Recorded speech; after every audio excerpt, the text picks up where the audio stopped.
Tuloy-tuloy po ang paghahanda ng gobyerno para sa pagpasok ng tag-ulan. Hindi po pinapangako na hindi nababaha. Pero ang assurance ay nagtutulong-tulong ang mga concerned agencies to ensure na mas mabilis humupa ang tubig baha at siguruhin hindi ito natetenga ng matagal katulad ng dati. Yan po ang isinasagawa sa utos ni Pangulong Marcos Jr. kaugnay na rin sa Oplan kontra baha. Sa katunayan, may mga nakita na tayong positive effects sa mga lugar within Metro Manila na ginawa na natin ng intervention. Kabilang dito ang drainage improvement sa G. Araneta Avenue papuntang E. Rodriguez.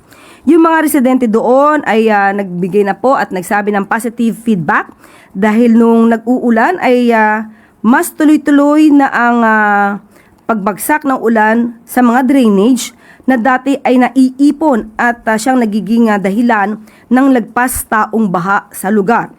Ganon din sa A. Bonifacio Avenue at Taft Avenue.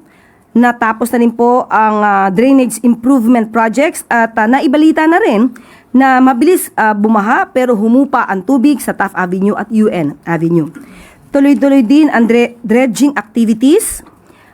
Hindi rin tumitigil ang DPWH since November 2025 na mag-clearing at declogging ng mga waterways. Mabilis din nagde-deploy ang DPWH ng mga maintenance crew sa mga lugar na binabaha nito mga nakaraang araw. So, sa mga natetenggang proyekto naman, ay tuloy-tuloy pa rin po at priority ito na tapusin ng DPWH.